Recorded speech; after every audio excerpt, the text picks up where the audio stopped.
비트코인의 폭락이 끝났다고 생각하십니까? 아닙니다. 지금은 끝이 아니라 이제 겨우 중간을 지나는 중입니다. 마지막 패닉셀이 아직 남았는데요.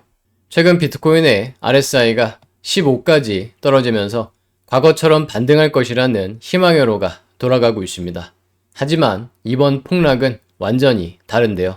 이번 영상에서는 첫 번째로 최근 비트코인의 폭락이 왜 과거와는 다른지 설명드리고, 두 번째로 앞으로 비트코인이 왜 더 하락할 수 있는지 설명드리겠습니다. 그리고 마지막에는 그럼 지금 비트코인 투자자들은 어떻게 해야 되는지 설명드릴 건데요. 설명의 흐름상 중요한 내용인 정확한 가격과 날짜가 영상 중간에 나오니까 이번 영상은 반드시 끝까지 보시기를 권장드립니다. 그럼 첫 번째로 최근 비트코인의 폭락이 왜 과거와는 다른지 설명드리겠습니다.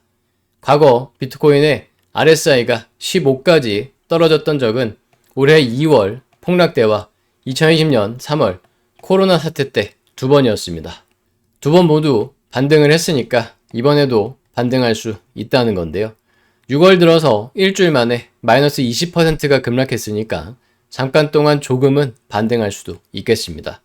하지만 결국 데드캣 바운스로 끝나고 다시 추가 하락할 가능성이 높겠는데요.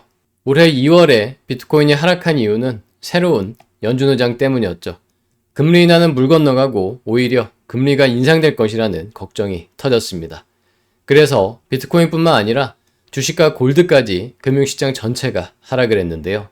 2020년 3월에도 코로나 때문에 비트코인뿐만 아니라 금융시장 전체가 하락을 했습니다.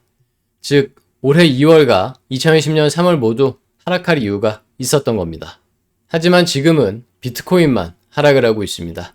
주식시장은 급등을 넘어서 폭등을 하는 중이고, 골드도 최근에 조금 쉬고 있긴 하지만 여전히 상승 추세가 유지되고 있죠. 따라서 비트코인뿐만 아니라 전체 금융시장이 폭락했던 올해 2월 및 2020년 3월과 지금 주식과 골드는 상승하는데 비트코인만 하락하는 시장 상황은 완전히 다른 겁니다. 게다가 더 중요한 건 거래량입니다. 가격이 폭락하면서 거래량이 급증해야 마지막 패닉셀 물량이 나왔다고 할 수 있는데요. 올해 2월에는 비트코인이 폭락할 때 대량 거래량이 발생했습니다. 화면 아랫부분이 거래량인데 폭락할 때 막대 그래프가 튀어오른 것 보이시죠? 하지만 지금은 오히려 거래량이 줄고 있습니다. 2020년 3월 코로나 사태 때도 마찬가지입니다. 비트코인이 폭락하면서 거래량이 급증한 것을 보실 수 있죠. 하지만 지금은 비트코인 거래소의 현물 거래량이 2013년 이후 3년 최저치로 떨어졌습니다. 지금 보고 계신 그래프가 비트코인 거래소의 월별 현물 거래량인데요. 현재 거래량인 맨 끝에 막대가 제일 낮은 것이 보이시죠? 화상 상품을 포함한 전체 거래량도 2012년 이후 4년 최저치로 떨어졌습니다. 지금 보고 계신 그래프가 비트코인의 현물과 선물을 합친 거래량인데요. 오른쪽 끝에 초록색으로 뚝 떨어진 것이 보이시죠? 왼쪽 끝에 2022년 폭락 때와 비슷할 정도로 지금 거래량이 없는 겁니다. 비트코인 현물 ETF에서도 마찬가지인데요. 올해 2월에 사상 최대 거래량을 찍고 지금은 거래량이 줄어들고 있습니다. 즉 진짜 패닉셀 물량은 아직 안 나왔다는 겁니다.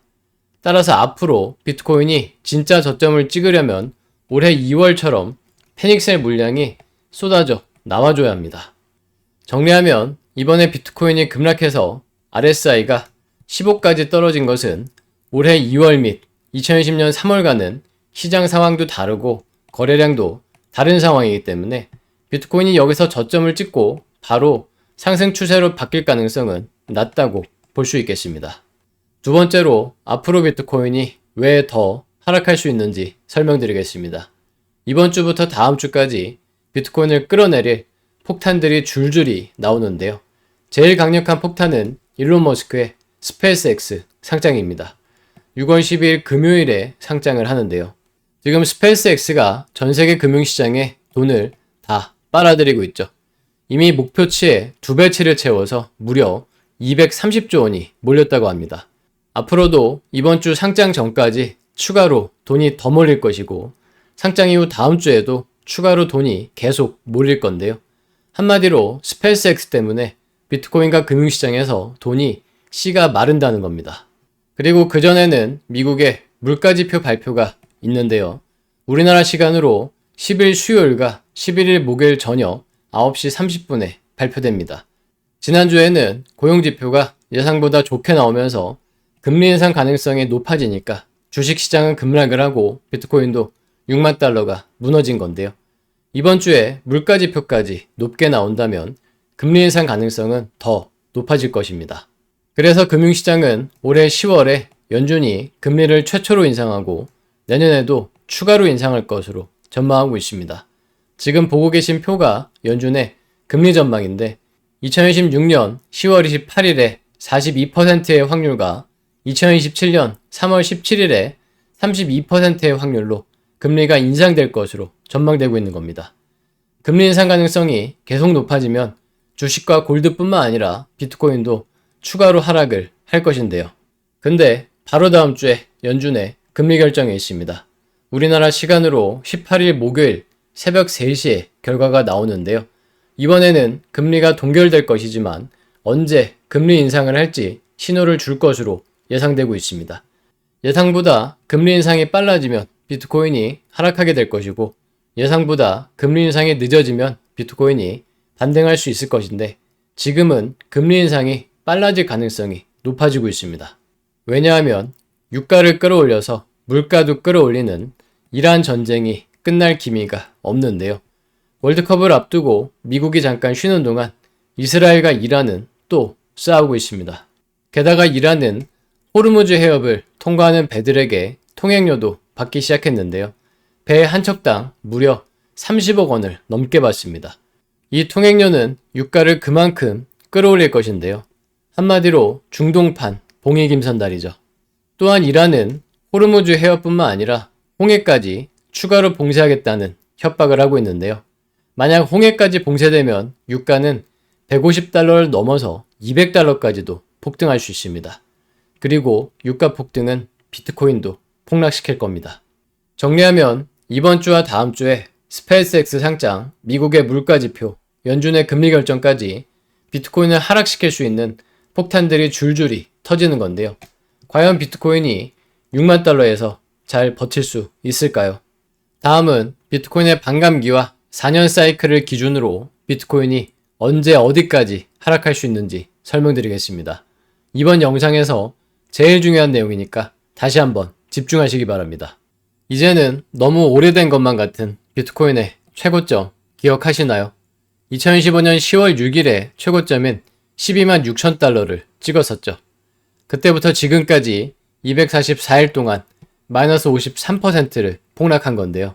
이미 반토막이 난 건데 문제는 이게 끝이 아닙니다. 과거 반감기 사이클을 기준으로 보면 아직도 한참 남았습니다. 지금 보고 계신 차트는 비트코인의 반감기 사이클 흐름인데요. 왼쪽부터 반감기 당일을 0일로 계산하기 시작해서 며칠 동안 얼마나 상승하고 얼마나 하락했는지를 보여줍니다. 보라색 라인이 2012년, 초록색 라인이 2016년, 하늘색 라인이 2020년입니다. 혹시 굉장히 중요한 공통점을 눈치채셨나요? 바로 세 번의 반감기 모두 반감기 이후 900일과 1000일 사이에서 저점을 찍고 반등을 시작했다는 겁니다. 지금은 6월 8일을 기준으로 비트코인이 2014년 반감기 이후 779일째를 지나고 있는데요. 그럼 이번에도 저점을 찍고 반등을 시작하기까지는 아직도 최소 121일에서 최대 221일까지 남았다는 뜻입니다. 즉, 과거 반감기 사이클이 이번에도 반복된다면 빨라야 2026년 10월에 늦으면 2027년 1월에나 저점을 찍고 반등을 시작할 수 있다는 거죠. 그럼 그 전에 비트코인은 어디까지 하락할 수 있을까요? 조금 전에 말씀드린 것처럼 비트코인은 지금 244일 동안 마이너스 53%를 폭락한 상태입니다. 과거 2021년 11월에는 6만 9천 달러에서 최고점을 찍고 2022년 11월에 15,000달러까지 377일 동안 마이너스 77%를 폭락했었는데요. 이때와 비교해서 보면 아직도 추가로 133일 동안 마이너스 24%를 더 하락할 수 있다는 거죠. 그럼 2016년 10월에는 29,000달러까지 폭락할 수 있는 겁니다.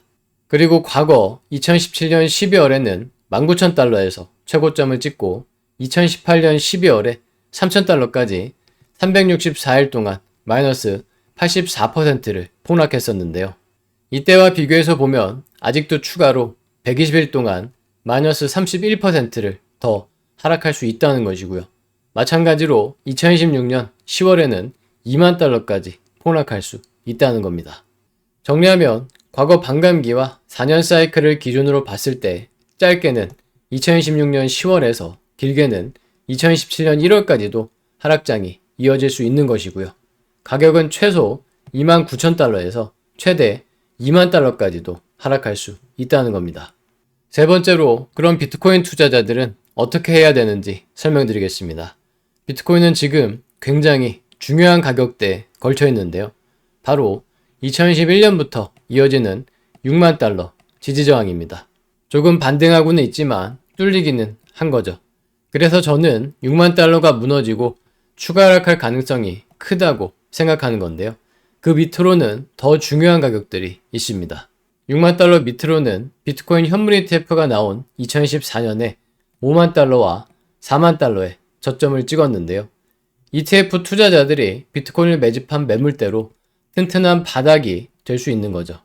그래서 저는 비트코인이 6만 달러를 깨고 내려가면 1차로 5만 달러와 2차로 4만 달러까지는 추가 하락할 수 있다고 생각합니다. 예측 시장에서도 올해 비트코인이 5만 달러까지 하락할 가능성을 62%, 4만 달러까지 하락할 가능성을 30%로 보고 있는데요. 단기적으로는 지금처럼 비트코인이 6만 5천 달러에서 6만 8천 달러까지는 반등할 수도 있습니다. 하지만 저는 여기서 섣부르게 저점 매수를 하기보다는 오히려 분할 매도를 할 수 있다고 판단하는데요.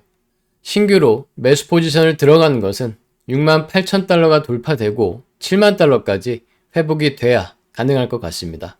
그 밑에서는 언제든지 다시 꺾여서 하락할 가능성이 높을 것 같고요. 그래서 계속 매도 포지션을 들고 계신 분들은 6만 8천 달러까지 반등하는 동안 추가로 매도 비중을 늘리는 것도 방법이 되겠습니다. 그리고 신규로 매도 포지션을 들어가려고 하시는 분들은 7만 달러 위로 손절을 설정하고 그 밑에서 분할 매도를 해보실 수 있겠는데요. 이번 주와 다음 주까지 폭탄들이 줄줄이 터지는 동안 비트코인은 언제든지 꺾일 수 있겠습니다. 오늘 영상이 도움이 되셨다면 좋아요 부탁드리고 앞으로도 계속해서 비트코인 1타 강사와 함께 하실 분들은 구독과 알림 설정까지 하시고 다음 영상에서 또 뵙겠습니다.